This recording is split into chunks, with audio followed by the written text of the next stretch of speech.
Let me do No? it. All right, yeah.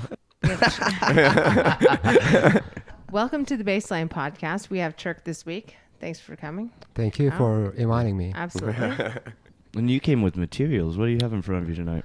I brought you some old DJ mags from 1997 and some mixes. This mix is called Absolute.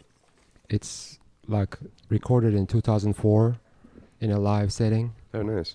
And Right on. it's not posted anywhere, and then some people were asking for it. And so I thought this would be the perfect place to submit a mix. you Yeah, know. thank you. So- That's really cool. That's Is fantastic. it named after vodka? Actually. No, named after, whatever. Right. Absolute. What club was it recorded in? This was a house party. Oh, okay, cool. House party. Very cool. All So- my recordings are just like live house party recordings. Yeah. So you record everything you play when you're out? No, or but when I or- record, it's always live. Okay. I don't do post-production. It's just like one take. Yeah. That's awesome. Old Well, that's school. fantastic. That'll Yeah. be great. I hope you enjoy it. I'm sure we will. I love what you play. It's always Absolutely, good. yeah. Always good, yeah. Always. So what got Yeah. you first interested in DJing? I got interested in DJing like naturally. Like this is actually all started in Turkey.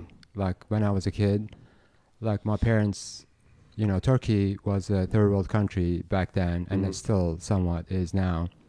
And we were going through a military coup d'état. Like everything was like closed economy, and my parents had a record player, and in summer of 1982, my sister went to England and lived there for the summer and brought back a tape called Top 40 British, whatever, British Top 40. But like in that Top 40, there were a lot of like synth pop, like Yazoo, Depeche Mode, Erasure, and stuff like that. Not Erasure wasn't there then, but Depeche Mode was like in top 5.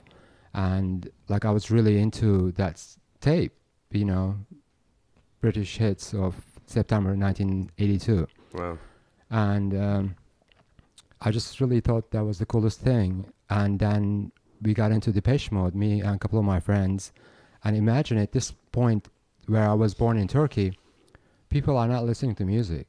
Like people like forget just like having choices Yeah. or Depeche Mode.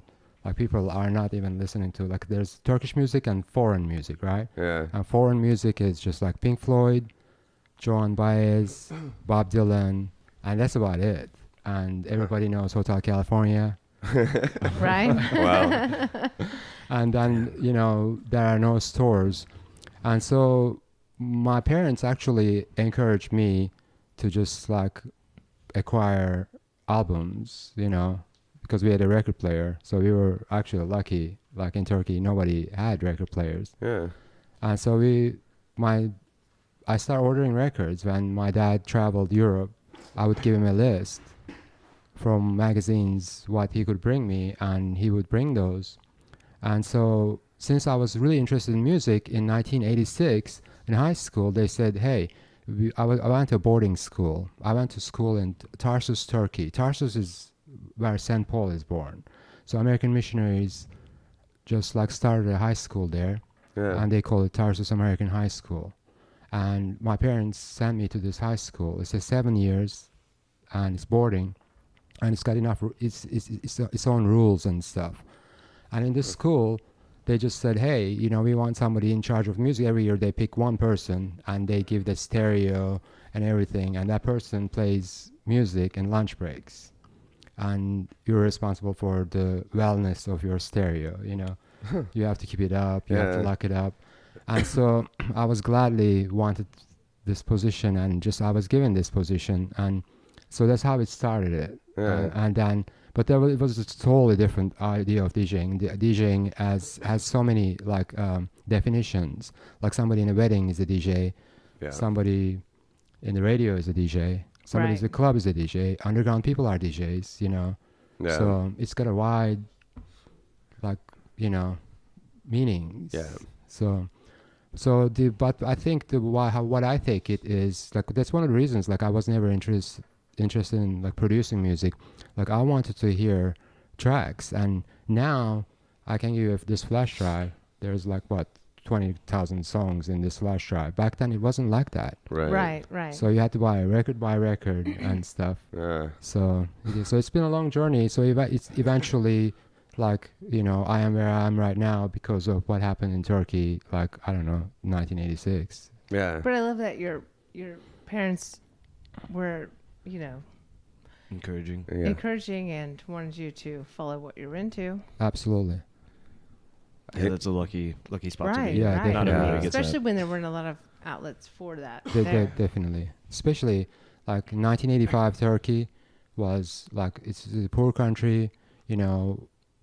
I'm one of the first people who ordered a CD component to my stereo, and that component was $1,000. Whoa. And that was just like my family gift to like me and my sister, you know.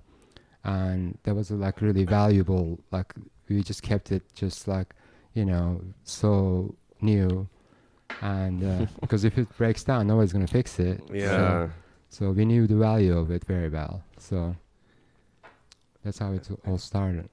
So when you were over there, I would say that DJing was more like a radio DJ-ish. Was that? When I was over there, the DJing was just like an entertainer. Yeah. Like for example, what I did. Were you was actually just like mixing tracks? not necessarily, you know, but what I wanted to do is just like I wanted to get rid of that, you know, like the space in between two songs. Mm-hmm. But I did not know mixing existed. So I had a way of doing that. Like I had a tape recorder, double cassette player, Mm-hmm.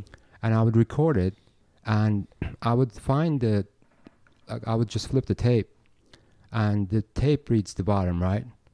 And then if you can cut like approximately 1.5 centimeters, that's how it goes from one song to the other song. Like it just like ends boom from one song and the other song starts. So you just eliminate that like space in between, right? But there's no beat matching or anything, but there's at least like songs go from like one to another, right? Wow. So like DJing, I did not know what DJing was until like I went to England, and I went to a club in Brighton Beach. It was called Escape Club.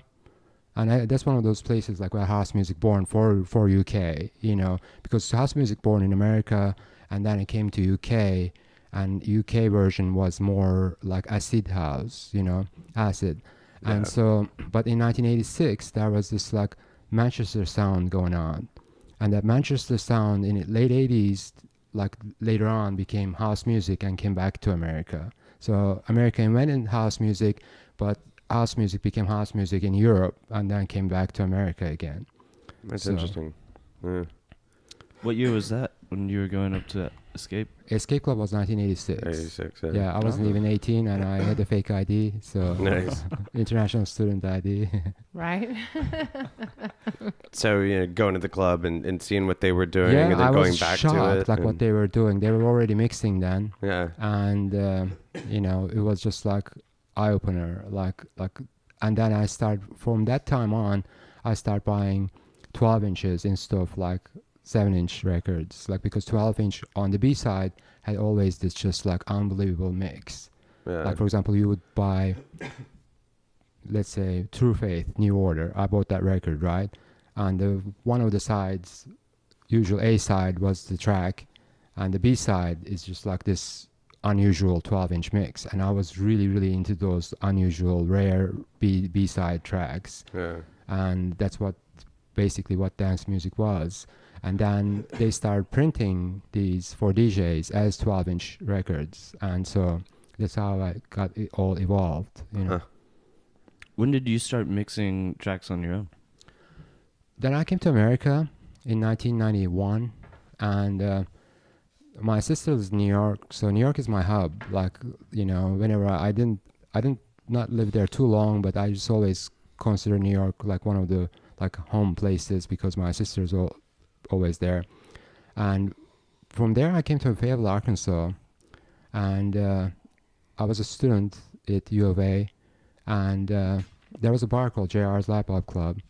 I know went the there. place, Yeah, yeah. that's a cool place. Great place. So this is 1992, and JR is Jimmy Raypert, and his partner was Bryce Curry, and they started this Monday night deal. I guess after Monday Night Football, they just like play some music, and Bryce, one of Jimmy's partner, he's a, actually he's a pioneer of clubbing. Like he just like was a DJ back in the day, disco days, and he just has a bunch of records, and he would play the music, but he was always so busy. So I went up to him and, hey, you need help, because the music would stop and nobody play anything for a while, and they said no at first. Then I went to the bar, I was drinking, and then he just tapped me on the shoulder. Hey, so what do you got? I said, well, I got CDs in the car. Let me go get them, and let's see if you want to just like hear them. So I just, but this is a top 40 setting, but still you could play anything you want, but, just play tasteful music. So I brought my CDs and played that night, and at the end of the night said, okay, you're going to get hired. And so they had a 2-channel mixer.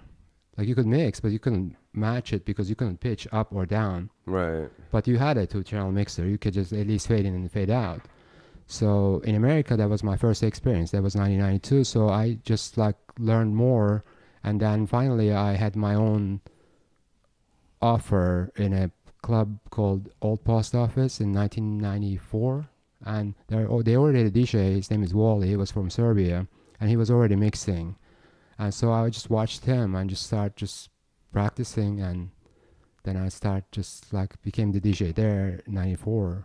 And so And the rest was That's history. really cool. Yeah. Well, what brought you from Turkey to New York? I was working for Pan American Airlines, and I just graduated from high school, and I went to that Tarsus American High School. Right. And we spoke very well English for other Turkish people. And so Pan Am was just like hiring people who speak English well for customer service agents. And so I thought that was a great job. And Pan Am gave us free tickets. So Nice. we would just come to the United States, like New York, a couple of times. And then I just decided to come here, and then, got stuck. Because you love us. Yeah, I've been here Here, to love us. Oklahoma since Yeah. 2002. 2000. 2002. Two. So more or less almost 10 years later from when you came to the Yes. States. Yeah. How'd you end up in Oklahoma?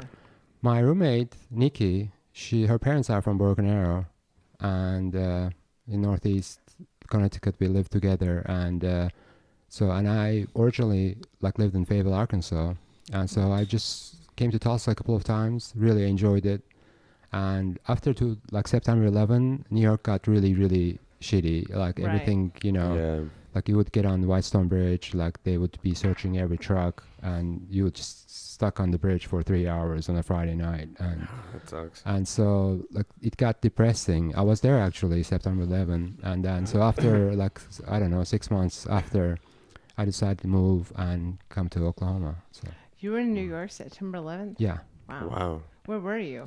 I was in Stamford, Connecticut, which is suburb of. Right.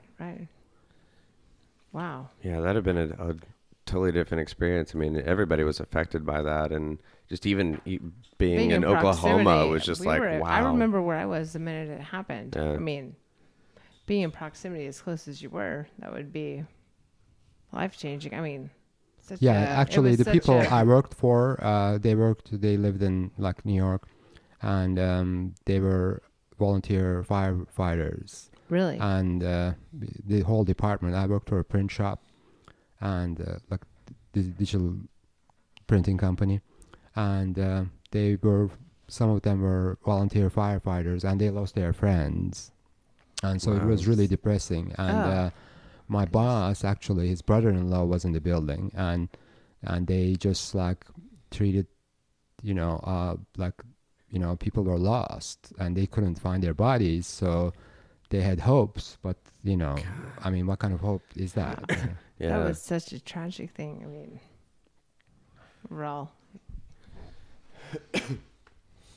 But, Yeah. wow. I was like, I don't know where to go. I don't- Wow. yeah, I it was know. just- I it think was that's really, well. It was really a But it changed my That's- life in a way that I just came to Tulsa. Oh, and you we're know. glad to have you. Yeah. Yeah, Yeah. Oklahoma. Of course, we love having you here. Yeah. And I got used to it now. Like, so my sister visits Oklahoma, and she loves New York. I like Tulsa, and I'm definitely Oklahoma, and she's definitely New York. So Yeah. this is my home now. Very different pace. Yeah. Absolutely, yeah. It's two different totally things. Well, in talking about, you know, coming into Tulsa, 10 years ago, 12 years ago, right? Mm-hmm. You know, you've been really strong in the music scene over the past, 12 years. And so I was kind of curious in your opinion on how it's evolved and changed throughout this decade plus. When I first came here, house music was just like really underdog, and nobody didn't want to book us. There was nothing house music going on. There was a Yeah. couple of like crews. They were trying to do something, but it was really difficult. And you can one of those. He's not a DJ, but he's a promoter. You guys can interview Chris Rogers. He'll Oh, tell yeah, you yeah. the whole like history of it because he did it all, But there was like not many crews. He had one crew and some other crews, and I met Damon Chance. Damon and I talked to Jossie, and then Jossie and Digitsu, and then Shannon Chambers. We started Deeper Productions, and just our aim was to play house music and just like throw events and go to venues and start weeklies and stuff. Yeah. And it did really well for a while. Like we got involved with a bunch of different projects and the DJ crew got bigger and bigger and bigger. And that's how we became influential. And then a lot of people don't remember this, but back in the day there was something called, what was it called? OKCRaves.com. And it has a message board, right? And right before I came to Oklahoma, and how I kept in touch with the rave culture here was through that website. It was a message board. It was just like Facebook, but back then, primitive version of it. It was just like a message board, and they had like 500 people there, right? Or 1,000 people at OKCRaves.com. And then Damon, which are Deeper Productions, Damon is one of those pioneers of like thought-wise, like how he just evolved all of us, And he just started a website message forum called Deeper Productions Forum, right? So a lot of old cats that you see where they actually were posting on this message board. And so we were keeping up with each other through that message board. So that was kind of our version of Facebook. So that helped us a lot. And Yeah. That's cool That that you is guys had that very back then. I interesting. never heard of it. yeah, that was just, and we had about 500 members in that message board, and about 50 to 100 users were checking that message board on a daily basis. So that just beats, like before in 90s, there was no pagers, no cell phones, no nothing, right? Yeah. So it's just like you find go to downtown, somebody has a map, say, oh, go to this place to go get the map of the party. And then you just go to that place and get the map, and you go to the rave. And so it was totally underground, Now there's nothing, you can't, the definition of underground crushed, like everything is on Google, so how can it be underground? Like, Right. what is underground? True. What's underground Yeah. to you? Right. Underground to you is just like the most popular thing somewhere else. Yeah. And it is very hard. Like, Nutter's doing the whole hidden dance party, which is really fascinating. It's kind of like that whole, old thing. He's trying to kind of mimic that. I really appreciate that. Mhm. But I mean, it's still not anything underground. Like you said, it's, it's on Facebook. It's everywhere. Yeah, if there's a cell phone and Google, I mean, you just then boom, that just like eliminates the word underground. Like it's just like, hey, I got an iPhone here, I can take your picture now. It's not underground. It's not right. hidden All anymore. around the internet. It's not hidden anymore. Well, it like underground now has changed more to like almost be more of naming a style anymore. You know what I mean? Like when you Absolutely. hear like underground now, it's just kind of a style of music. It's not, it doesn't have the same meaning as it used to. Well, hell, with like Shazam and whatnot too, you can't even hardly hide your tracks anymore. Absolutely, absolutely. Yeah. It's true.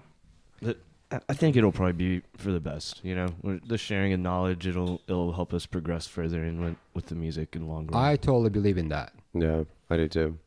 I mean, it's, all this stuff, we look at like, building, the internet and stuff like that. And I think it's the human race's, way of actually, we've built a collective consciousness, and it has some downsides, but it's got a lot of upsides too.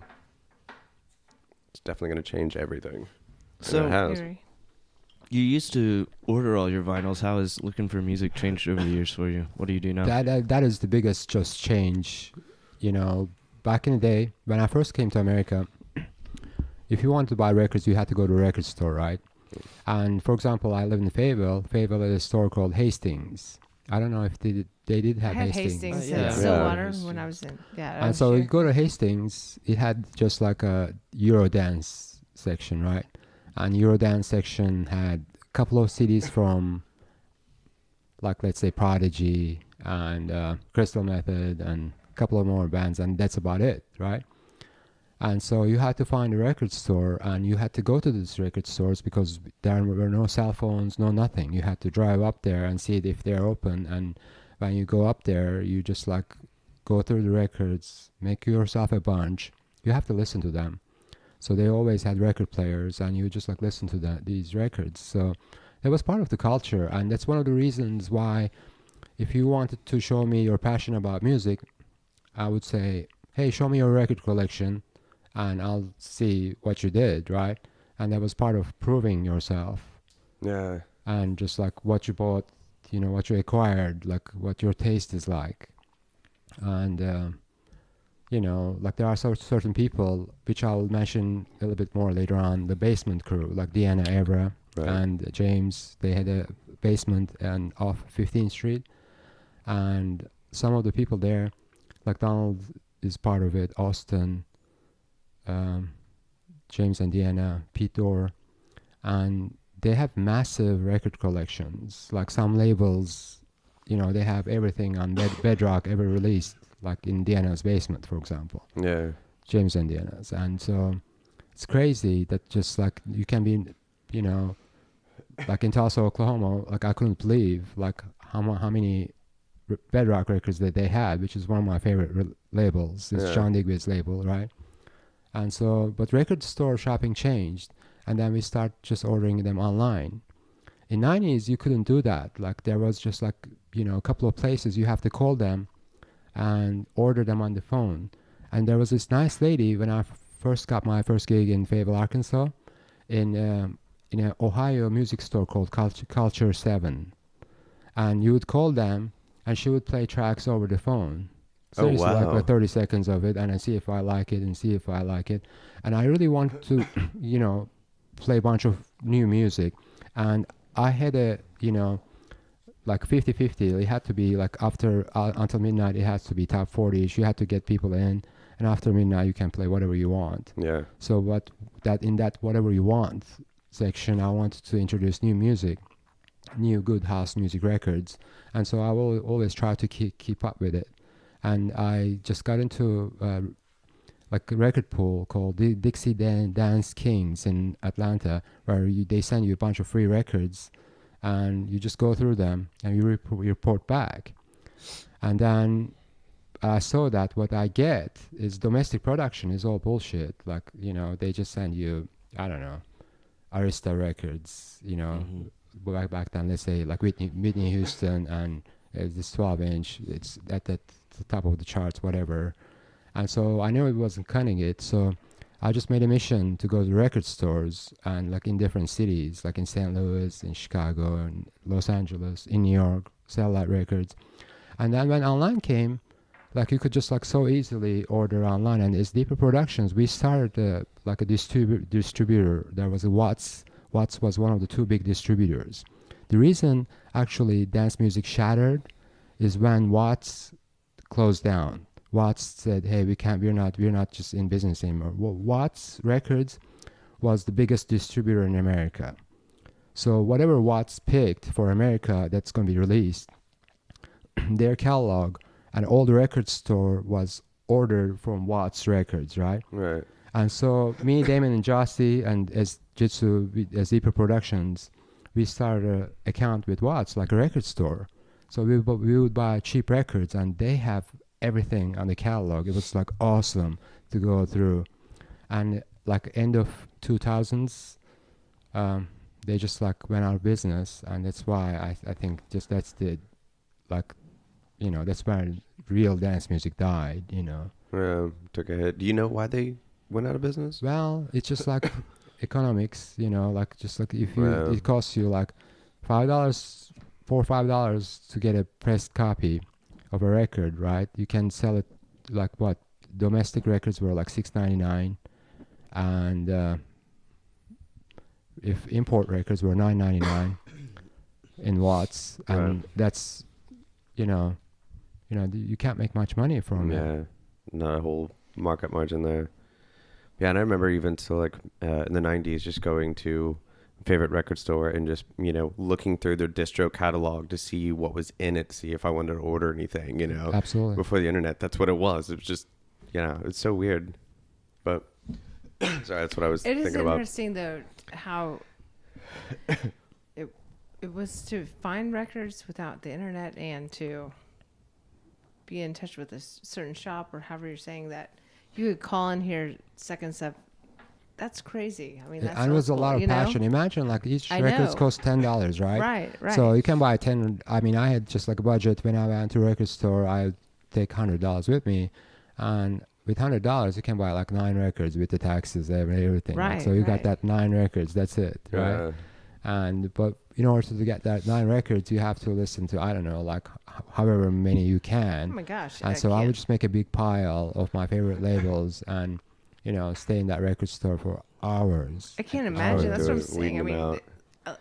so many hours, I'm sure. Absolutely. You know, which I think is Unprecedented. that's a testament to the craft. You know, of how much you Absolutely. love doing it.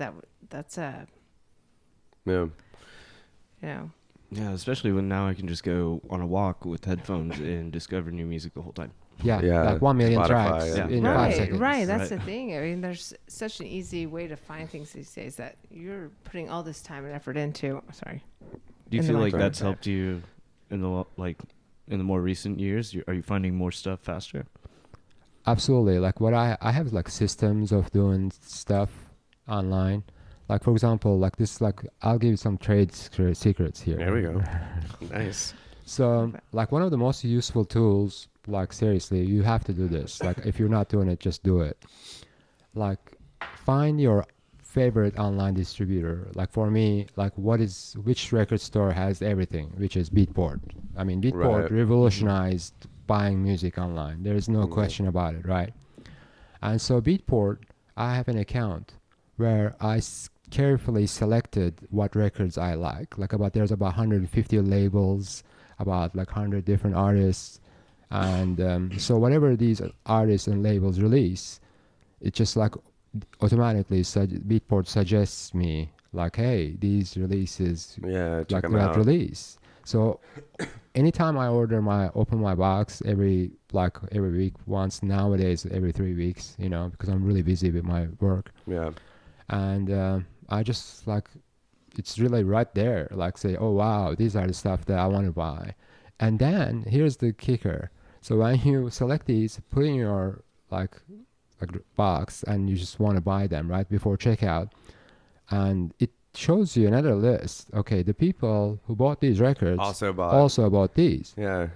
I mean, you'll just spend the whole day. That's what you have to listen to those anyway. Yeah. I mean, that's your key. Like somebody like you picked the record, and that person also bought this, and that's really like unbelievably cool tool. You know, like you have to use it. I mean, if it's available for you, if you're really into music, if you're really gathering a set, putting some thoughts in it, finding tracks. I mean, this is for at the beginner level. I mean, if you are at the more pro level, you can just like, you know, find these people who are producing them and become friends with them on Facebook now.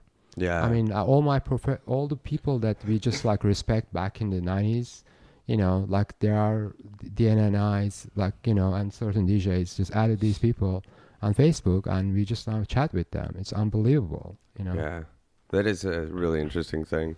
And it is different too. Like you talked about, having to go to different stores in different cities and, finding the tracks and stuff like that. It was too back in the day, like DJs would get known for playing certain songs as well too, because they had it in their arsenal. And now with so many songs at our fingertips, I think the turnover rate for songs is pretty high. That's true. That's true. There's so much more music right now. Yeah. But there's so much more good music also. Yeah. So, but then again, like for every release that you got back in the day digitally, you got like 100 times more than that. Like, Yeah.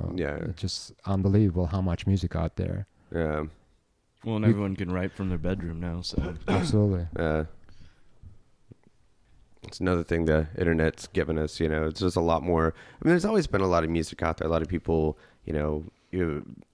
playing music and recording music. Man, not as much as now, like Mila said, we've got a lot of, digital studios and it's a lot easier for people. But even still back then, even like on a rock scene, we had bands everywhere, but they just had no outlet to show anybody anything. So you didn't really hear about them. But now with the internet, you're hearing about all these bands and all these musicians. Well, the good thing about it, this new, where we are right now, like I was playing at a small get together last night, right? And I just bought a new JBL speaker, and it's 1600 watts, right? Mm-hmm. And imagine back in the day, like the first eons, when they first came around, like we thought, wow, that's an Eon. Eon is one of those JBL speakers. Mm-hmm. They're powered, Right. plug and play, right?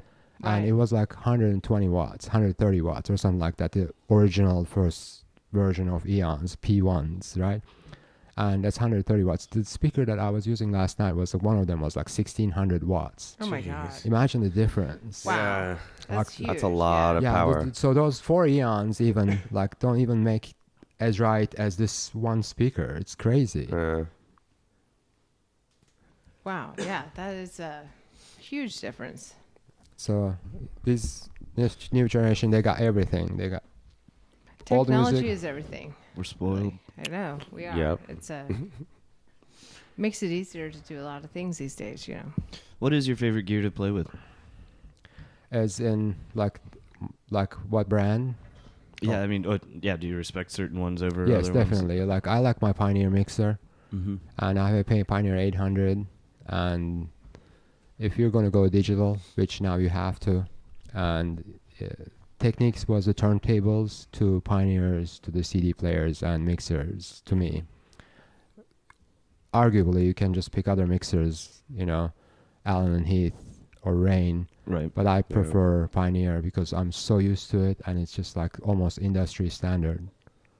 Well, don't Pioneer make 80% of the DJ booths in the world right now?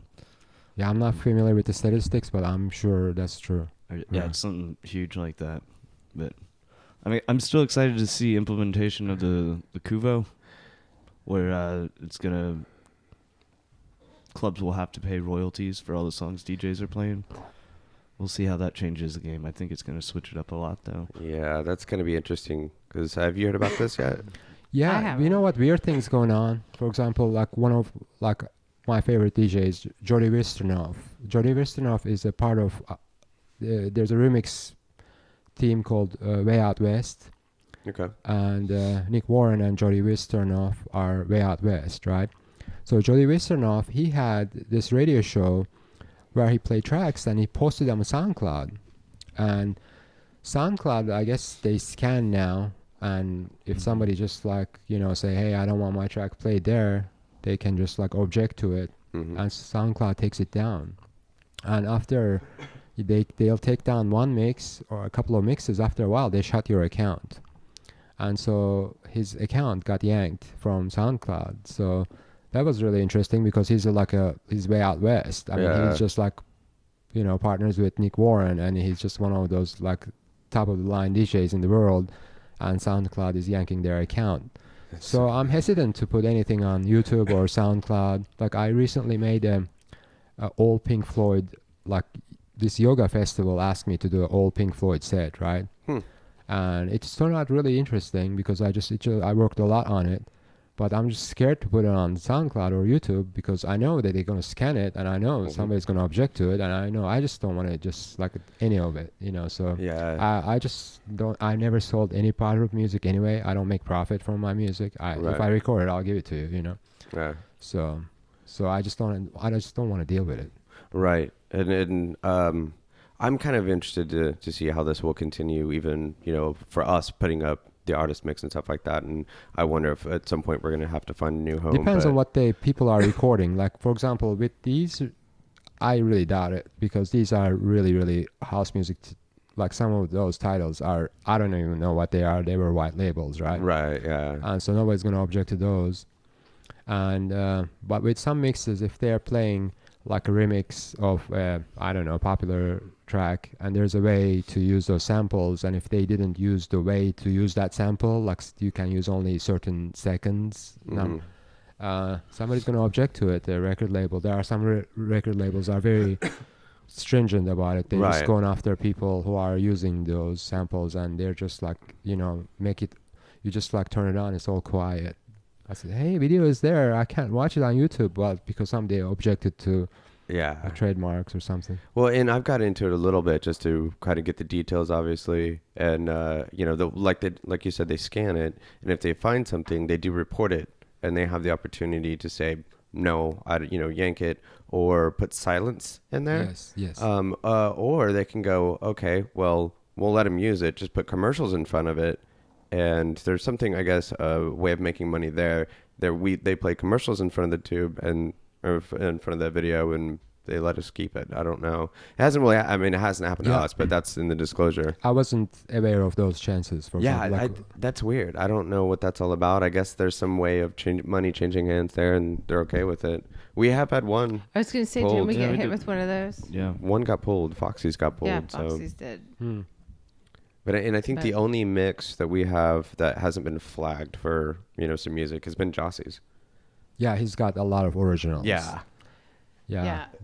And his originals are you guys familiar with Jossie's music? Oh, it's yeah. like raw house music. It's just like, it's so interesting, and there's a lot of demand for it. For example, one of the labels in Inkfish, that Jossie didn't know who Inkfish was, and Inkfish, you know, was a producer.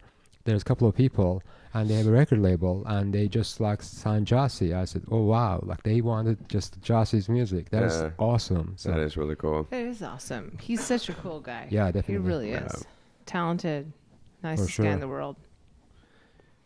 There are a lot of talented people in Oklahoma. Like I'm actually like really inspired by like all those basement DJs like Deanna and James, Pete Dorr, Jossie, Damon. Yeah. For sure. Donald Barnes. Yeah. You know. We love Donald. Definitely.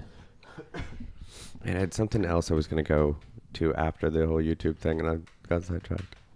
Damn it. With that getting taken down because of what we're playing, or? I don't know. Let's move on. Sorry. Just, I thought it would come to me. Do you have any big gigs coming up? Not anymore. I mean, I'm just like, you know, kind of retired. well, you do the monthly. Yeah, the monthly, last Saturday of every month, and that's just like really plenty for me right now. The craziest part is this, that whenever we wanted gigs, you know, we were just like, nobody was booking us. Right. And now, like, I don't want to do it, and there's always an offer every Monday morning. I open my Facebook, and somebody wants either like a wedding DJ or some, I mean, off stuff, you know, because, you know, and if you're a DJ, here's another trade secret. Like, if you want to be a good DJ, you know what you should do? You should get yourself some really, really good powered speakers. You have to have a good sound. That is true. There's a lot of That's DJs, they just set up, and it sounds really shitty. So no matter how good your music is, if it's going to sound shitty, like, then I'm leaving. If it's just like, this is not it's You're not hurting my ears. I don't want to hear this. Like, this is 2000, almost 15 now. Right. So there's no excuse for having like shitty sound. There's no excuse. It's really cheaper, and you know, you have to invest some, you know, just like before we invested on records, you know, that showed your involvement in it, like that, the passion. Oh wow, this person just really bought $10 a pop, these 1,000 records, let's say 2,000 or more, And now, like it's the same with if you're really passionate about it, you're just gonna find an extra job. You're gonna work hard, and if you're lucky, if somebody gave you money, that's cool. Just go buy yourself really good equipment. you Yeah. know. That's a very good point, though, because if you're playing and it sounds like it's not a. Well, and No one especially wants to hear that. yeah, and especially with all the layering and all this other work that's been put into a lot of these tracks. Like, there's a lot of, I mean, depending on where I go, if there's a club that has a sound system, great. But if it's some place that doesn't have one or doesn't have a decent one, I'll bring mine. And when they see me with those big huge speakers and 2,000 watts behind me or whatever, 4,000 whatever I have, I can't remember now. And they're just like, that's just too much for this place. I'm like, I'm not cranking it up. It's about the quality of sound. Absolutely. And being able to get it to this level and not Right, forcing it, right. not distorting it, not Just blowing people's. yeah. Yeah. Well, so that being said, so you bought a new speaker, you said. Yeah, definitely. Buy new speakers. Equipment, like a good mixer, whatever you're, because it's eventually what matters is what comes out of the speakers Right. and if Mhm. people like it or not. Like, so that's just as simple as that, Like, what's DJ to you? For me, it might be an entertainer. For somebody else, it might be, what they play good music. But what's good music to you? Yeah. Like DJing just like kind of obsolete now because like everybody's got an iPhone, right? Right. So if you have like music in your iPhone, decent enough to hook up to a CD player, like mixer and play, there you go, you're a DJ. If you can entertain a crowd, With your that- playlist. yes, Yeah. definitely, You're definitely. right. It's what you listen to, And now everybody listens to everything, so there's no necessity for DJ anymore, Hmm. Yeah. It's an kind interesting of way in looking certain at it. ways, but in Yeah. other ways, like, okay, here's the other side of the medallion. And I always just like thought like this is going to be the big day for it. Like, there is always a necessity also, like that somebody with a good enough music taste that is going to, let's say there's about 50 people in the room, right? There's always one person that is going to do a better job than anybody else for that room. Yeah. They keep that people True. happy and they're going to stay there, right? And that person, you can be that person. The only way you can do it by knowledge. You have to listen to a lot of music and be lucky, be right there, right place at the right time, and maybe Yeah. Know your music. Your playlist is going to be played instead of others. But as I said, there are certain components of DJing definition is obsolete now. Like, Yeah. I like see what you're saying. I was introducing music because people when came to the clubs in 1990s, they went to Hastings, right? And they just didn't find what I was playing, right? So they had to come to the club and they would say, hey, do you have a mixtape? I said, sure, here's a mixtape. And that's where they could just like hear this music, and that was part of my job, like to introduce new music because they couldn't buy this music at Hastings. Right. So you had to Right, go to the right. club and then just like say, hey, do you have a mixtape? And they just give you a mixtape and that was the music and you change people's lives with that, right? And that definition is completely it's gone now. Like this, everybody's got everything, so you don't need Yeah. that, as That's really No, interesting. that makes yeah. sense. So, that's interesting. It's such a testament to how the times have changed, sure. Hastings, oh my gosh, that's was the music store in Stillwater when I was in college in the early 90s. Hmm. Huge, huge operation, but then went under because there wasn't enough support to, Yeah. Yeah, everything's So- changed. Absolutely, Yeah. That's yeah. it's really It's really different fascinating. now. It's not good or bad. Nothing is good or No, bad. no, There's it's just- no label it's not that good or just bad. like makes something good. Yeah, that's true. You can't just depend on like your favorite label to just always be the sound and everything you want. It doesn't. I mean, there's still a lot of them, the good ones out there, but some of don't seem as strong as they used to be. Yeah. And then there was also another like aspect of DJing is like radio DJs, right? And like radio DJing is actually like what opened my mind. Like back in the day, like in Fayetteville, Arkansas, there was a radio called Music Channel 1, right? They were a network. They were one of the America's first original networks. What they did is just like, on certain nights, overnights, they would sell this network to college towns, other stations, right? So the other stations would just like go to this network through satellite. They would press a button and the computer program would kick in. So whatever playing in Music Channel 1, play in all those networks all around the nation. And so I had a friend who was a radio DJ, and he used to come to the club, and he wanted to start like a radio show in Fayetteville, Arkansas, which is going to be on Music Channel 1, which they had like, I don't know, 30, 40 markets all around different states, different places, from Lake Havasu, Arizona to Wenatchee, Washington, like just like these small towns like you would never imagine, right? And so we started a radio show called Club Hopping. It had to be on Sunday night because that's when the ratings were starting to be effective. And so you couldn't do the show on, like drive time or Saturday night and stuff like that. So we just like got this like Sunday night. There was nobody cared about ratings, right?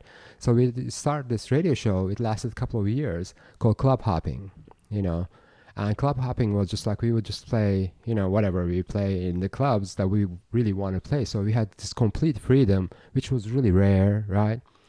But what I just found out there was just like really changed my whole life, So I would go in there, they just like, this is just another secret that nobody tells you, but like, let's make it official and just put it out here.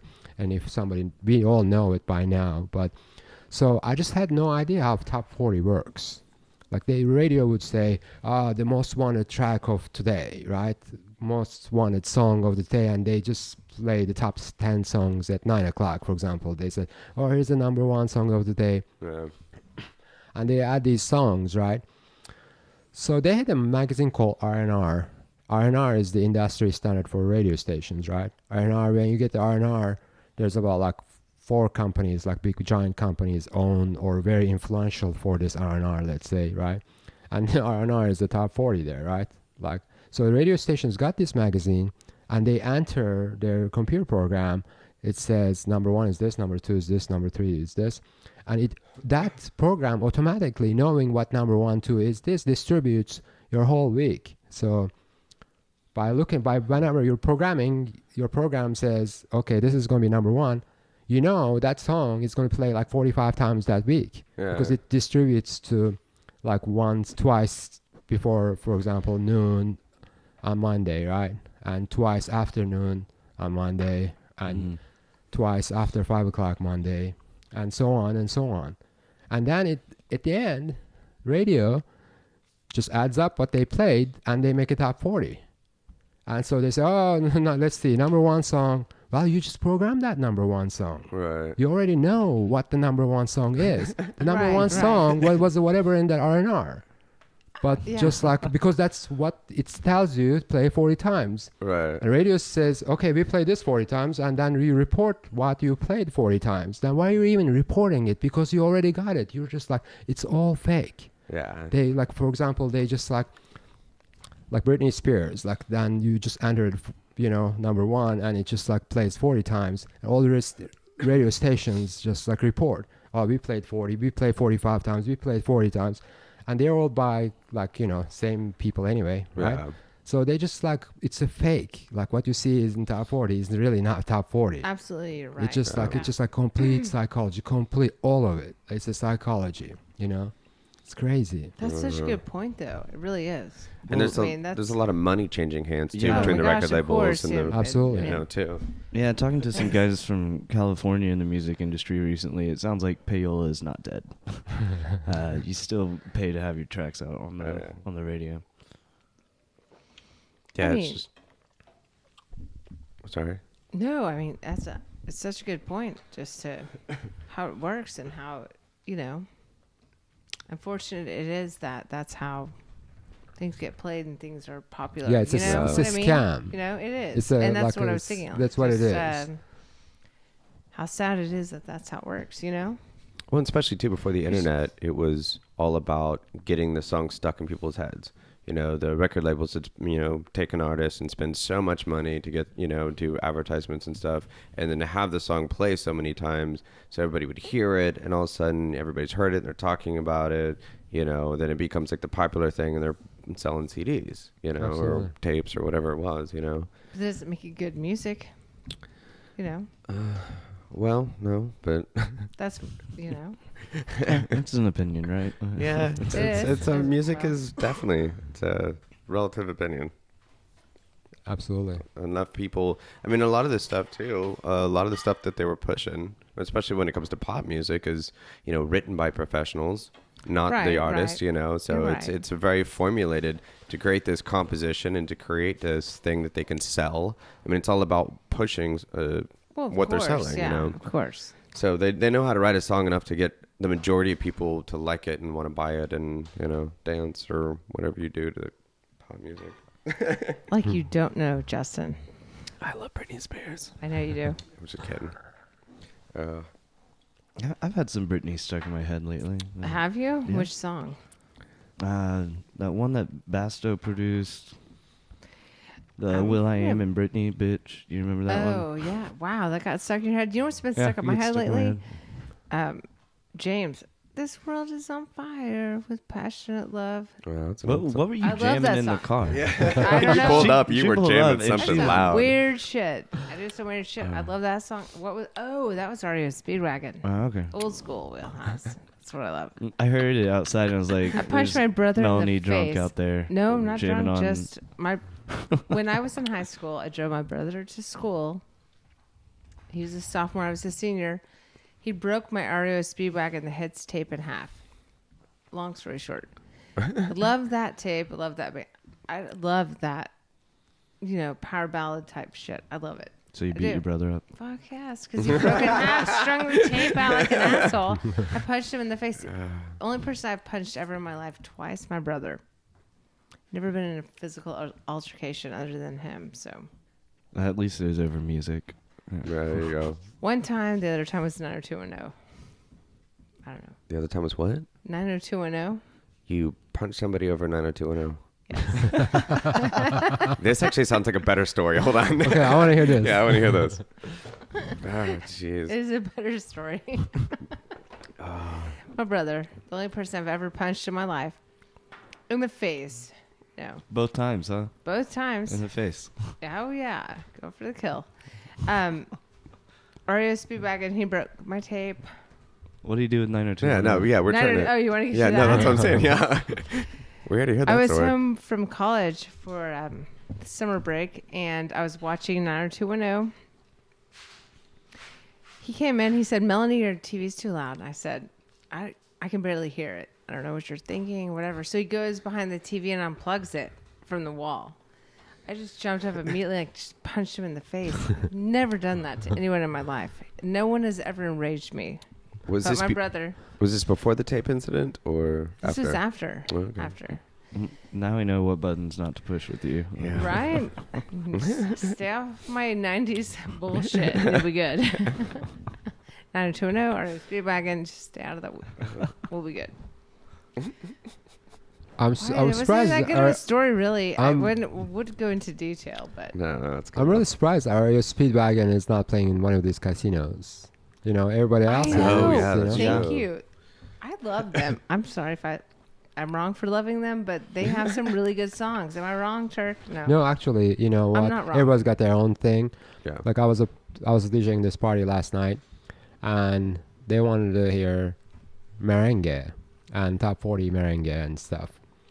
And for me, it just like doesn't do anything for me. But what it does, like for example, my favorite DJs, like let's say Sasha Digweed, Danny Howells, Yeah. for them it's this merengue music, right? So everybody's got their own thing, Not one thing is better than the other one's thing. True. Well, you do play a lot of. You play some Stevie Nicks. You play some Fleetwood Mac. A lot Fleetwood of Mac. Fleetwood Fleetwood Mac. Mac. Don't get me started on Fleetwood Mac. They're my all-time favorite band. So don't break Stevie that Nicks tape aside, either. no, don't touch my Fleetwood Mac box set. I will fuck you up. Excuse my French. I'm not joking. Oh my God, there's so many things about Fleetwood Mac that I love. It's just mind blowing. She's got a list in her back pocket. No, I She's gonna don't. blow I it. don't. But Monday Morning, one of my favorite songs of all time. That's more Lindsay, that's Lindsay landslide. Buckingham. That's Lindsay Buckingham. I mean, don't get me started on Fleetwood Mac. That is my favorite band of all time. Then we won't get you started. Don't. Dude, But you so do play a lot of it. I grew up 80s, so my music I like get it. really reflects. You reflect that, and I love that about like you. I play a lot. I used to do. play every single gig. I used to play a Depeche Mode track, for example, I for a love long Depeche Mode. time. You know, We have the same. We're in the same range of. yeah. If you grew Yeah. up in 80s, Yes. liked Fleetwood Mac, and then Oh my less God, of the American Pure. stuff, but mostly synth pop stuff. Erasure, And, are you kidding me? absolutely, Yaz, Yazoo, I love Erasure, Yaz. yeah, I love that. That's what definitely. I listened to my whole life. So I appreciate that about what you play. Thank you. You know, absolutely. I've been a huge fan. I've always told you that. She Yes. never meant it. I totally always meant it, and he knows that. He absolutely knows it. I'm like, Turk, you play. I love it. I do. So old school is, you know, more of what I'm into, but I have a huge appreciation for everything. Yeah. But I do love what you do, how you mix it together, and what you do with, Thank you. you know. Yeah, So, that's really the most interesting thing, and we've talked about it too. Is you know, when it really comes down to DJs, they're pointed out by, you know, their music selection. You know, the music that they play really kind of defines the artist. But the character is really how people put it together too, and how they play it and stuff like that. And that's definitely one, you know, thing I really enjoy about watching you play. Always is just listen to how you put these things together. Thank you. How you do it. It's really awesome. Yeah, but I think like what, as you said, like what, you know, makes a good DJ is their music selection. Yeah. The bottom line, like, you know, DJ is supposed to play good music, right? Right. You would think that just like since everybody's got everything, there would be so many places playing so good music. But why is there none in Tulsa, for example? You go Saturday night, like you have very few choices, thank you. That's such Yeah. a good point. you know, and so it is just, it lies in the passion, because you can't just like do it for money, right? Because if you are, you know, it doesn't really pay the bills well. I mean, the top 40 pays. And so the people who are really for passion is not doing anything, you know, Yeah. like not just making any money. So Keep your that's day one of the job. reasons, just like I just always kept DJing as a passion. You cannot rely on the money that you're making from DJing. Period. Right. Period. Right. That's true. Absolutely. I mean, unfortunately, it's such a small market that we live in. You know, there's not a lot of venues that appreciate that. I even have the mic in close so you can hear me.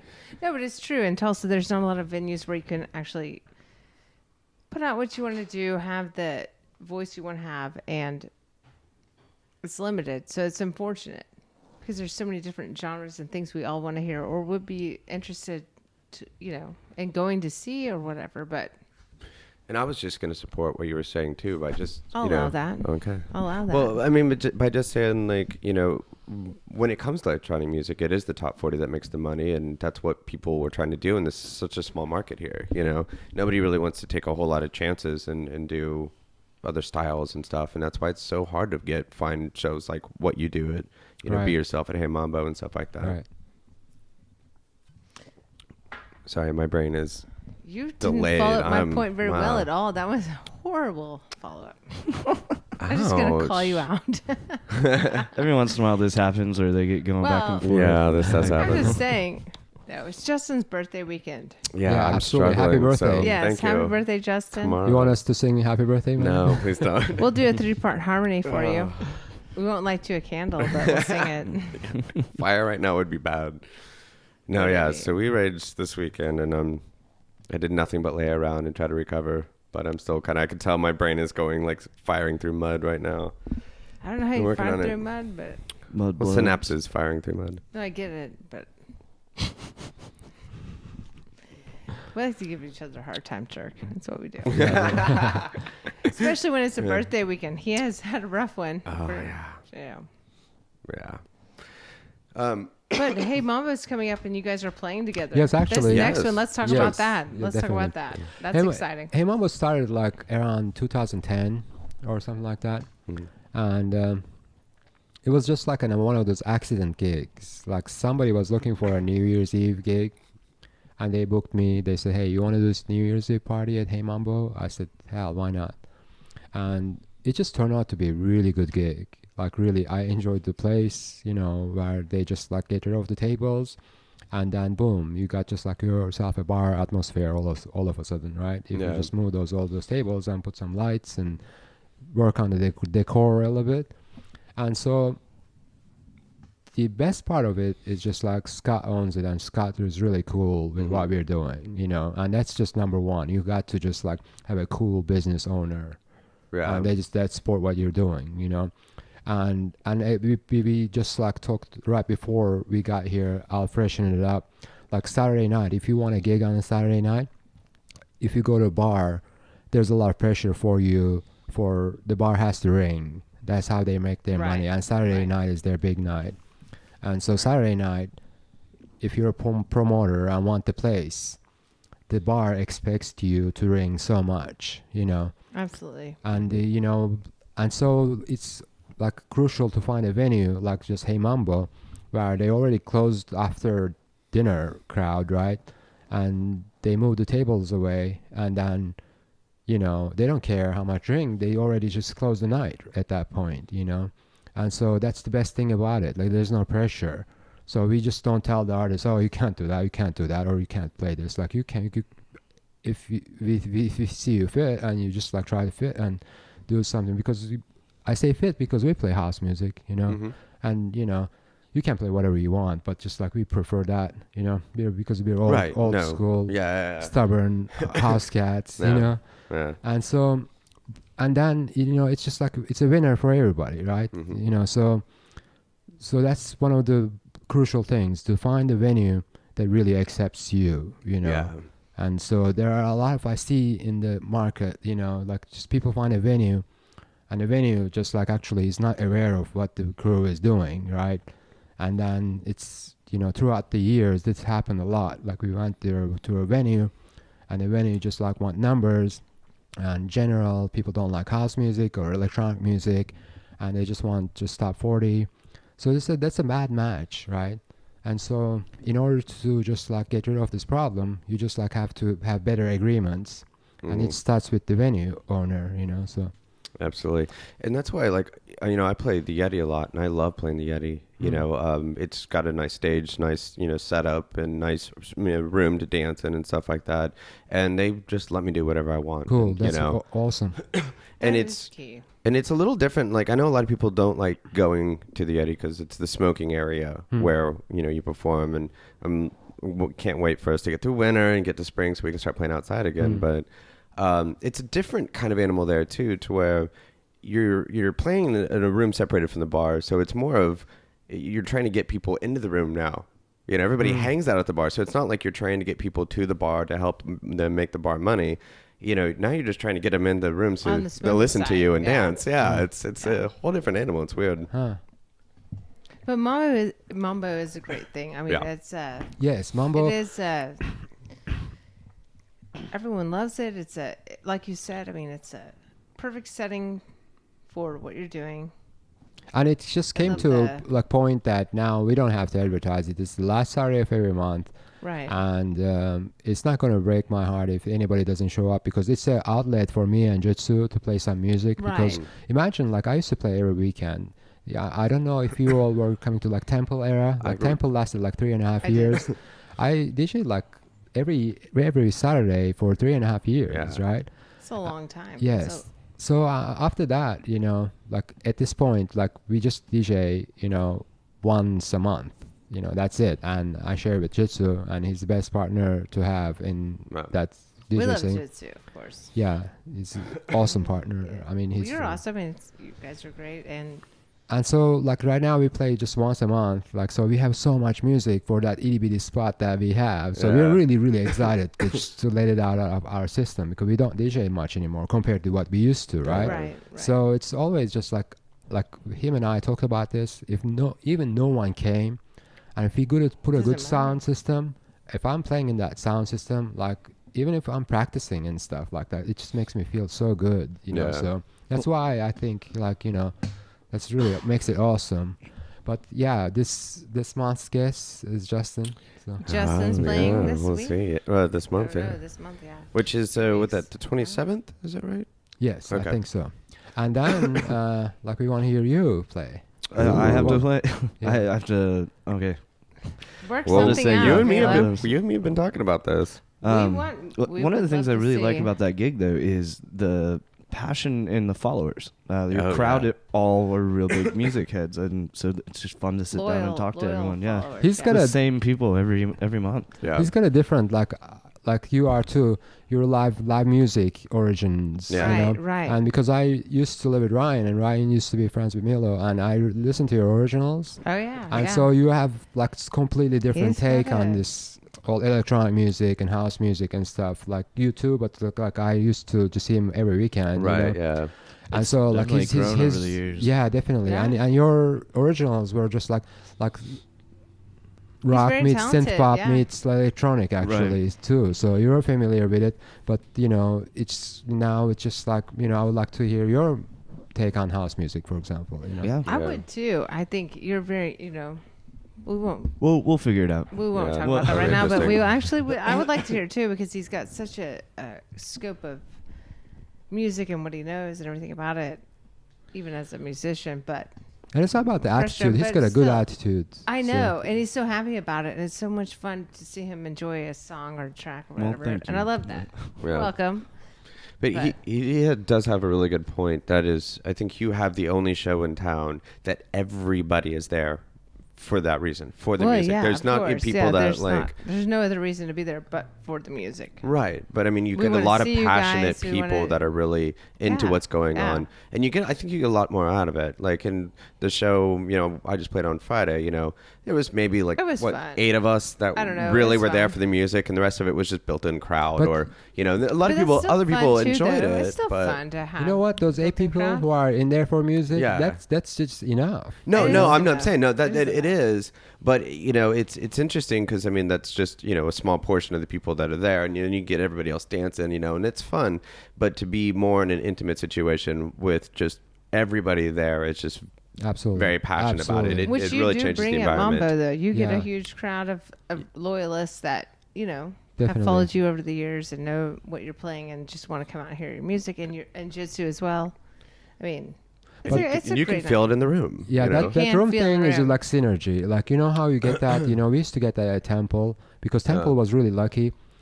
First of all, the owner had a vision, like Kyle had a vision Yeah. building that stuff up, and because we just like everywhere, like DJ booth, like we planned where the DJ booth is gonna be. Like I want out of sight, somewhere like Yeah. out of sight, nobody sees it, like it's in the corner, and so we did that, and then the people used to come there. There were some dancers, like that's how like Scott, for example. Scott is just like and then Megan Donnelly, Yeah. and certain people, like there's a bunch of people who were just like really come in and just like dance all night long, and they would just like this whole crowd just like would be just like by a couple of people starting to dance, Yeah. it would just It like would build. And build the Yeah. whole crowd up. Mhm. Like it's just unbelievable, and you have to have dancers. Yeah. I mean, it's much more like we need good DJs. We need more than good DJs. We need good dancers. I mean, that is just like, and dancers, not just doing it for, stupid, sexy show, just like for some people Yeah. who have passion to dance. The energy Yeah. to show Absolutely, that. Yeah. That I I love this. I'm dancing just because I love the music. Absolutely. Yeah. Yeah, there's a lot of dancers out there that have the same passion as a lot of the DJs. They just show it differently. Absolutely. It's in the dance. It's getting into the Absolutely. music, and then the DJ feeds off that energy, and then they put out more energy, and it's that whole kind of cycle, in the room, and how Absolutely. the energy and excitement keeps building. Yeah, my main area of interest was always the dancers, like because you need good dancers. There is no question about it. Like they just make the all difference. Not the DJ, but the people who dance to it. Yeah. So I think they're more precious than anything else. Absolutely. That makes sense, though. I mean, everyone feeds off the energy of someone responding to something, Mhm. It's infectious. A couple It of good is. dancers It is. would ignite the whole. It will. It room, absolutely you know? will. I don't ever get out and dance much, but if I see someone like loving it, I'm like, actually, yeah, I love this song too. Yeah. I'll maybe get out there and dance. I don't ever dance, ever. Yeah. Dance to you, Turk. I always tell you that. Ah, thank you. You're one of the few. Justin second only. The two people I know And dancing is that kind will of ever weird get me out here there to too. dance ever. Like here's actually like for example, if you go to like a club in New York, there was a club in New York called Twilo, right? And Twilo got shut down in 2002, like for a bunch of reasons. Mary Giuliani didn't want nightlife, and nobody went to Twilo before 2 a.m. Like they went after 2, 3, 4, and just people stayed there until like 8, 9, 10 noon Sunday, whatever, right? And that was just like how Twilo operated. And like when you go there, and like Sasha and Dig would play last Friday of every month, you know, and it was impossible to get into those Sasha and Digweed shows because they did that residency for like years, and it was really difficult. But other nights you would see still good DJs, and just people went there. Seriously, they were just like most people who went there just like danced all night long, right? And when I came to Oklahoma, like just like that was one of the things lacking. Not the DJ, not the music. You could still find record stores. You could find record stores in Fayetteville, Arkansas. There was one called Mission Control in 1992, you know, underground records, right? But, you know, the people dancing, it was like harder to find than anything else, like because they have a short attention span. So these people dance like for one song or two songs, which whatever song is. They don't DJ to like 4 or 5 tracks in a row, like you know, the attention span is just like getting shorter and shorter and shorter and shorter, and so even people dance, they just dance for like 3 minutes, 4 minutes. They don't dance to 4 hours anymore. Nobody does. And it almost seems like they only come out and dance if they know the track. Yes. You know what I mean? They have to know the track and go, oh, I like this, and then go out and dance, and then you play something that's just as good, but they don't know it. They just kind of go, well, I'm definitely. Done. Yeah. That is a really interesting point. I never thought about that. The dancers? Yeah. Well, no, I mean, like, I always knew, like, you know, the energy of the room, the dances, stuff like that, but, you know, how the audience differs in, you know, Oklahoma than it does really anywhere else, you know. I look at, like, a lot of the culture, and, you know, one thing we haven't had is really established history with a lot of house music here, you know. We've had a lot of people try over the years, but we don't have that back history, so we don't have a whole lot of exposure and education to different types. And now with the insurgence of like the dubstep and all this other stuff, and it's opening up the market. Everybody's accepting electronic music more, but that's all they know is the stuff that's really popular, the EDM stuff, and it's hard to do house shows here because a lot of people aren't familiar with this, don't understand it, and they just want to go hear their EDM and their top 40 stuff. Yeah, and I just talked to a lot of people who like, for example, breaks and like, let's say drum and bass, mm-hmm. and even dubstep, right? And they think like deep house is really, really boring, and I call that a frequency. Everybody's got mm-hmm. a frequency. If you go to country and western bar right now, they're playing, for example, I don't know, Garth Brooks or whatever they are, and people are over there, they have the surf, that's this frequency, right? And you're just like, you are in a foreign land, right? Yeah. If you're like into house music, electronic music, and if that's what you want to hear, that's just like that's a different frequency, just like radio frequency. Right. And that's what it is, what's happening right now. Like, they just don't get it, right? But because everybody's got their own thing. So I'm not against like, dubstep. I mean, if they want to dubstep, that's fine. I don't like it. I just understand that everybody's got their own thing, If you love dubstep, hey man, let it be, good for you. Right. Well, and with the EDM stuff coming in, a lot of people are more accepting to the old house stuff and the older styles and stuff.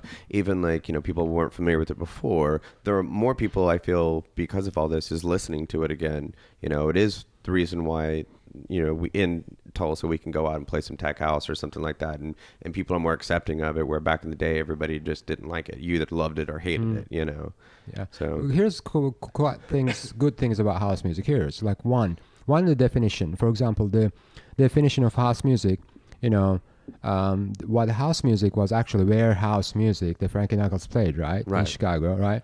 And so, but if you look at the playlist, what he played, there are some, like he played Pat Benatar. Right. Is that house music? No, it's not. Well, it is. It was what they played. Oh, sorry. You're fine. And what he played in there is called house music, and later on, warehouse music, they dropped the ware part. Right. And so the playlist, seriously, like, are not house music. He play a lot of 80s. Huh. 80s music, like top 40 tracks, you know. So house music is a giant definition. Actually, in essence, a lot of music is house music. Like all techno is, to me, like, you know, there's trance, techno, and house, right? Right. And then they broke the beats, and breakbeat, jungle, and dubstep, and everything that broke the beat came to the another category, right? Yeah. But the ones that they didn't break the beat, like are four to the floor, are house, trance, techno, you know. And of these three, like house and techno are gonna be like, you know, forever. Mm-hmm. You know, like house music is just like, you know, there's no way it'll go away. I mean, they tried it actually at Comiskey Park in Chicago. Like they decided just the disco is gonna die. I think it's 19. Oh yeah. Like 89, 90, 91. They just wanted to, they just like whole White Sox Stadium. They went to, everybody brought their records and they broke their like house music, which is like disco. But disco is, you know, part of disco is actually, is very like monumental in like What house house music. is, Yeah. Oh yeah. And so they just broke all those records. But look what happened. I mean, it just like, it's called Disco's Revenge, you know, it came Yeah. back big time, you Yeah. know. So you can't kill house music. It's going to be always house music, you know. It's house music is where five of us get together, play in this room. I mean, that's house music. That's just like, Yeah. how are you going to get rid of that, you know? One of my Yeah. favorite things about that Frankie Knuckles story was the first time he saw a sign in a record store in Chicago where it says, "We sell house music." And he Mhm. parks the car immediately and goes in and he's like, "What the hell is it? What is house music? I've never heard of this." They're like, "Dude, it's what you play every week." He's like, "For real?" Like, I had no Wow. idea. Oh, Actually, like, you know, he's one of the greatest, of course. Oh, yeah. And there's a record store in Chicago called Gramophone Records, you know. Mm. And the person I dated in Fayetteville, Arkansas, like she worked for Delta Airlines, and she had a bunch of passes. So I just used to use those passes, just go to different record stores around the nation. Like I went to St. Louis a lot, and then first time I went to Gramophone Records, like I just couldn't leave. Like Yeah. I just went there early in the morning. Same thing happened in Satellite Records in New York City. You know, I just couldn't leave. Like I would go there on Sundays when I lived in New York, and so I would go there first thing in the morning when the day opened up. Like they would open up noon, and they would open up till 8 p.m. on Sundays, and I would just like there from noon to 8 p.m. like Wow. the whole 8 hours, because that's the best way that you can just like, you know, do Go on through a everything, Sunday, I see. you know, Yeah. like Did you get to meet a lot of other interesting DJs in those settings? not at London. I mean, I wasn't aware who was who back then. We didn't have much internet, right? Right. So you wouldn't know what they look like. I mean, I just like, unless I went to see them, you know. Mm-hmm. And now it became more popular, everybody's faces. But back then there was another something different. Like we weren't really interested in what these people look like and what they ate, and like there was no superstars for us. Like we really appreciated their music, like what the music they made, right? Right. So that's one of the things, like, you know, in America, people want to see a superstar. You know, they want to just like put the DJ booth and then just light show and the DJ is raised up front. See, I just don't like that. Like, you know, it's just like, you know, if you want just like, you know, music that is just like pure, has nothing to do with that show. Like absolutely nothing. I Right. mean, that show is synergy, which is cool. I mean, you can get some dancers and fire throwers and some nakedness, whatever. You just like rile up the crowd, but just Yeah. like real music has nothing to do with that, you know. Right. So And those shows are a lot, it's a performance piece. performance, That's yeah, what that's it just like a is. different category. I mean, Yeah. I'm not dissing it, but it's a Right. different category. You know, it's totally something else. So Yeah. So what are these? these are magazines. Actually, I just like, there's nostalgic, and this is a DJ magazine. They used to print these in UK, and they still do, but I'm not really interested in it. It just became so, you know, almost commercial for them, you know. Right. But for, you know, America, it's still underground. This is a 1997, Wow.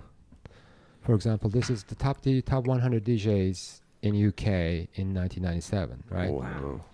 And so I was just looking through them, like just like how things changed around. And there are some still names, you know, like here are some of my favorite DJs.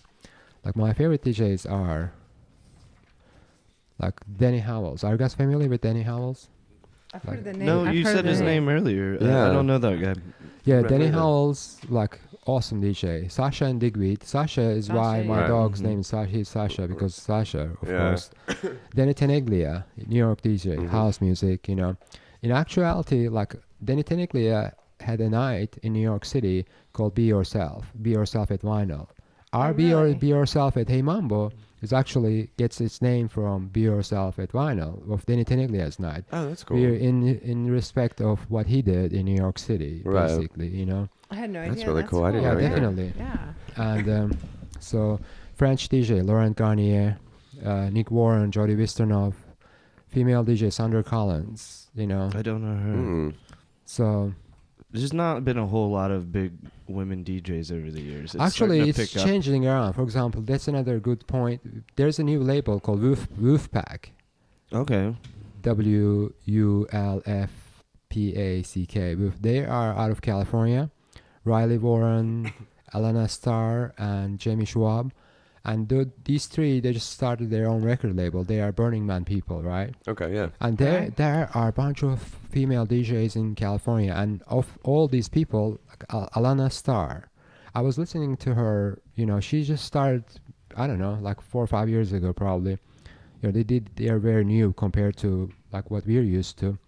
But the music she plays is just like, oh wow, every track on her CD, like Mhm. that she posted on SoundCloud, I would play this. I would play this. I Really? would play this.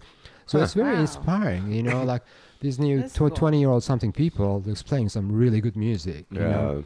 Yeah. They get it. Absolutely. I'm a you big know. fan of Lauren Lane right now. Oh. I think she does some cool. Well, she's had a couple of nice produced tracks that she's written. Who is Carl Cox is number one? Yeah, this he's one. just Yeah. like awesome. I saw Yeah. him So in he's been Chicago. number one for like 30 years or something. Yeah, I mean, he's just like one of the greatest, you know, Yeah. like Carl Cox to UK, you know. Still relevant. Mhm. Yeah, Oh, definitely. yeah. My favorite is Wait. in that list, probably in that top 5. Is John Digweed top 5 there? He's 12, I think. I see. Let's see, he's not in top 5 though. Sasha was up there. Yeah, Digweed's 12. Wow.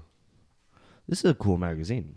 Yeah, back in No, the this day, is- it used to be really cool because like these are the first times they started this just like, you know, top 100 thing. So it was Yeah. kind of like naive and everything was just like, you know, like so new, right? Right now, for example, I watched how this top 100 list evolved, right?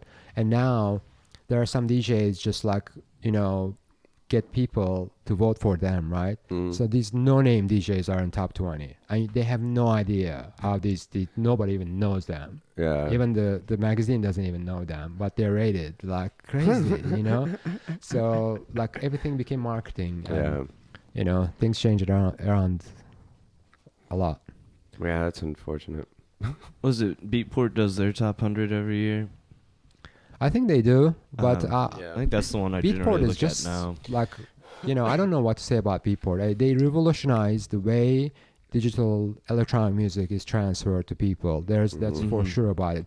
But they're also they're like the Walmart of the business. Yeah. They like are. they Right. like cheapened in Right. certain sense, and they don't treat the labels very well. And Hmm. the way how much money you make from Beatport is just like pennies. Like if you have a track out on Beatport, we were actually going to just like take over, like you know, work for Sunkist Records. Sunkist is Bill Hamill's label, right? It's back in the day. It was like a huge, cool underground music label from Florida. And when he came to play at the D-Fest, you know, he was interested in us doing like resurrecting digitally, right? Mhm. We did some research on it, and then, you know, like after finding out like how much artist makes on Beatport and stuff, there's no money on it. Like, so if you Right. want to do it for the passion of it, you can just like resurrect their label. You can start a label tomorrow morning if you want to.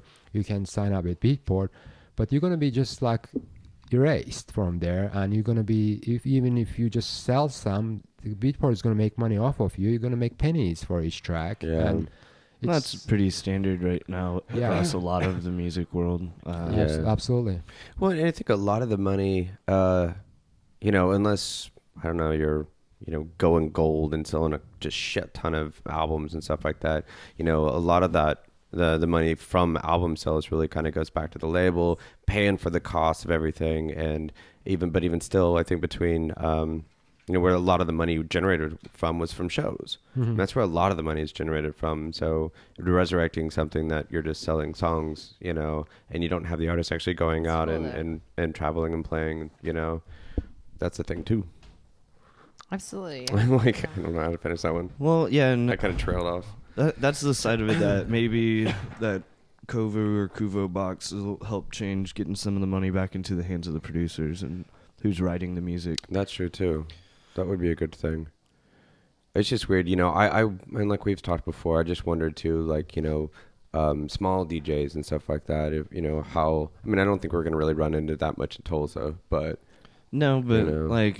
say you're in Tulsa and you get a track that's starting to be played over in Europe at a whole bunch of different places. It's just a little bit more money coming at you here and there. No, I meant the other side of it. The the people that other are just side. playing the music. Yeah, I don't think we'll see it infiltrate over here for a while. Yeah.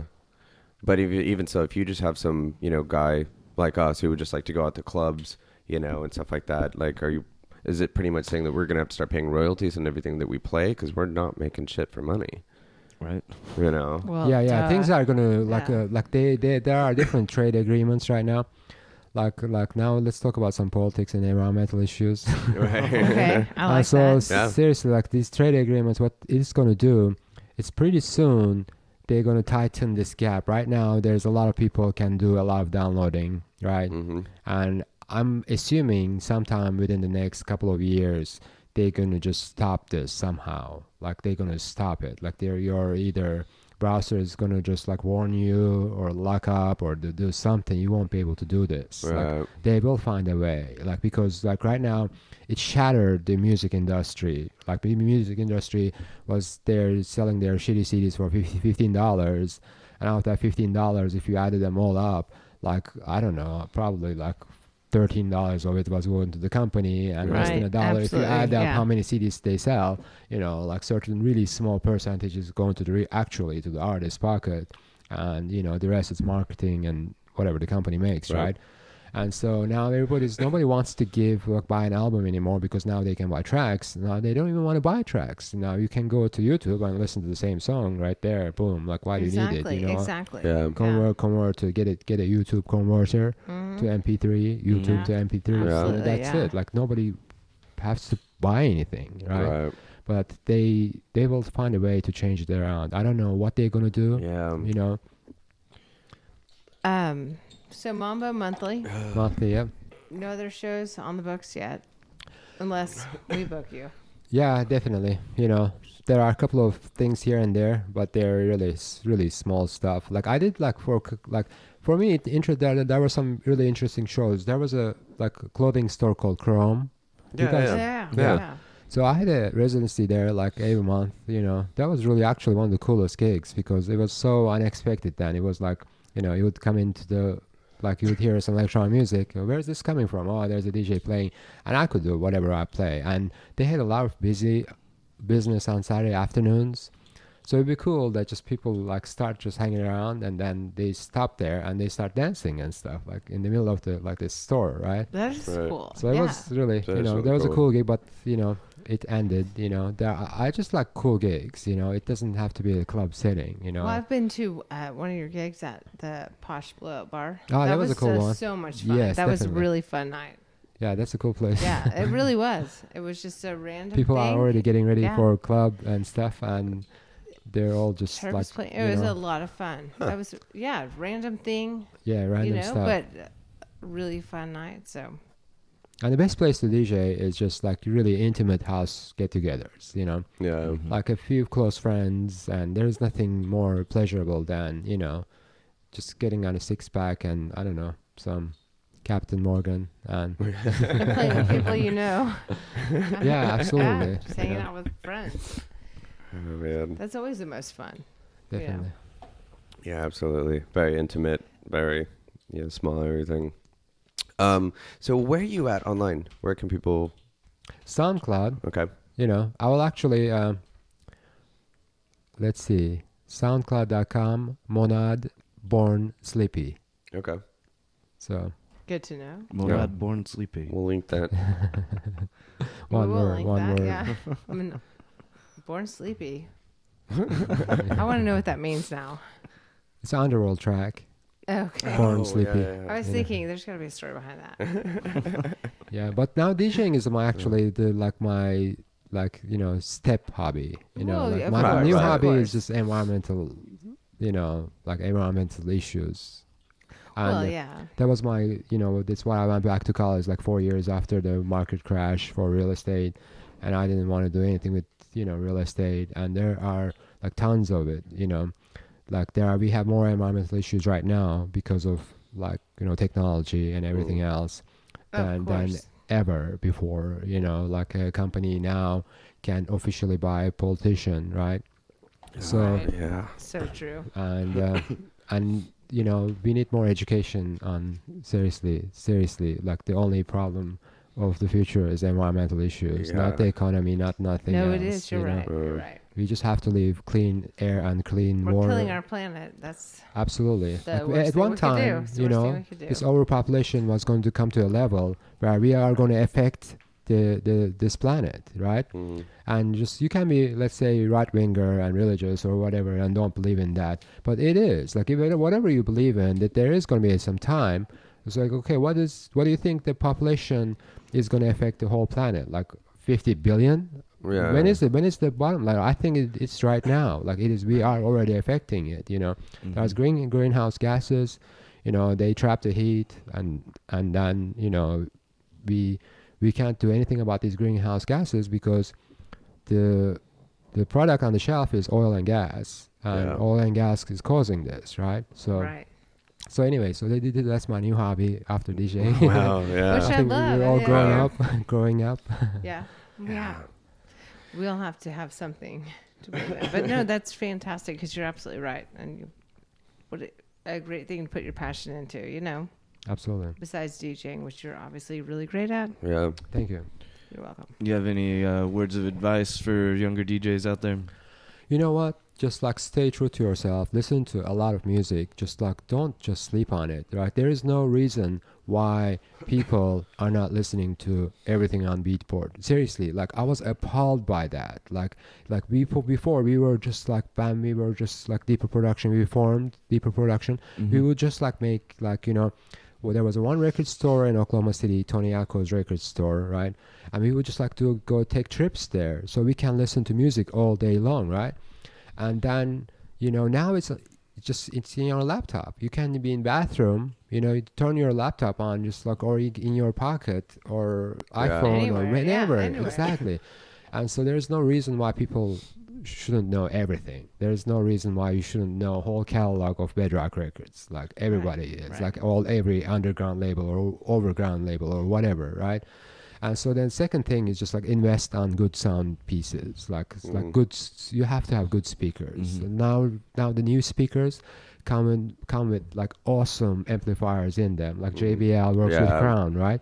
So you got a Crown amplifier and a JBL speaker for like less than a pair, almost like somewhat over $1,000, like $1,500. You can just get a pair, right? Yeah. And that pair is better than most clubs in like late 90s in Tulsa. A pair of JBLs better than most clubs in Oklahoma, state of Oklahoma, You're 10 years ago, You're right? And there's no reason why people shouldn't do that. And that's how you show your passion. You just have to get a second job if you have to. Just, have to get yourself good equipment. There's no Make it buts sound about right. it, you know? Yeah. Absolutely. Make it sound right.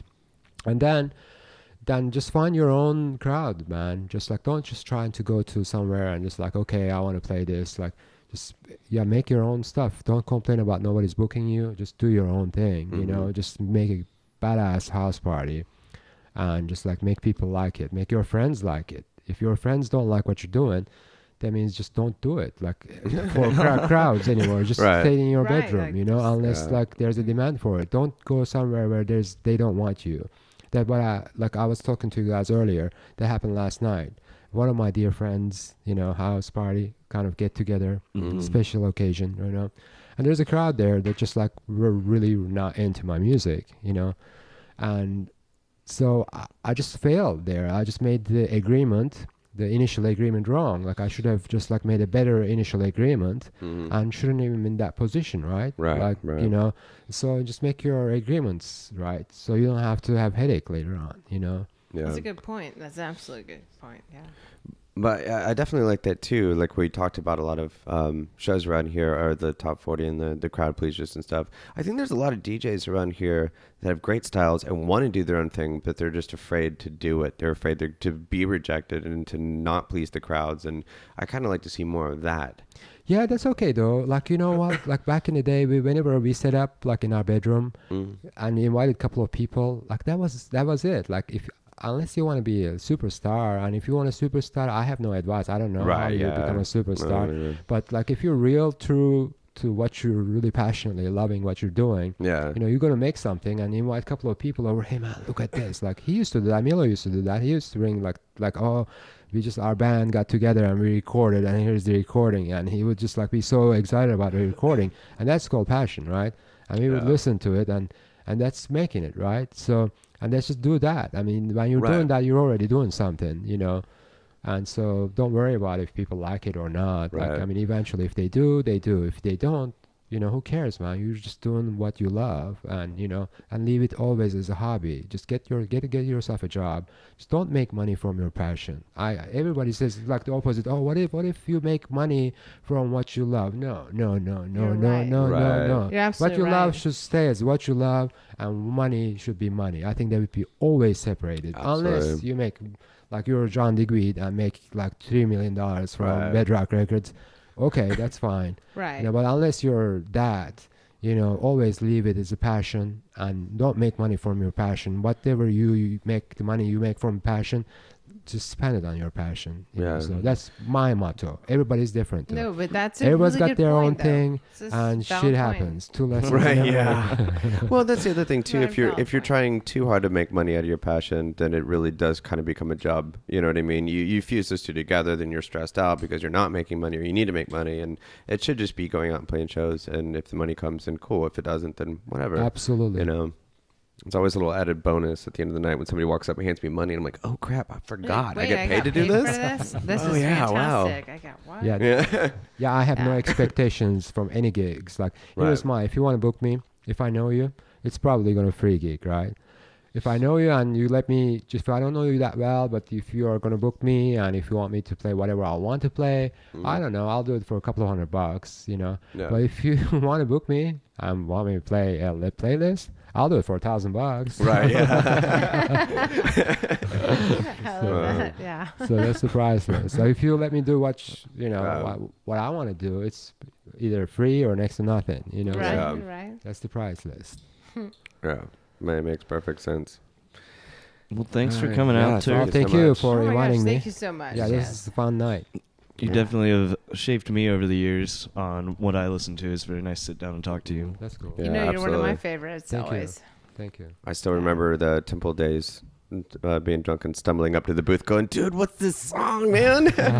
Temple was an awesome, Yeah, it was. awesome setting. Like everything was like, you know, like ripened up at the same time. Like, you know, as just people start just like uniting somewhat, you know, under one roof for a while. Because there was some clubs before my time, like SRO, and there Yeah. was another couple of clubs, but not within the last decade. That was just like, you know, that monumental to electronic music, you know. So Yeah, it will definitely be missed, those Temple days. yeah, Oh, yeah. definitely. All right, we'll see you guys next week. Thank you.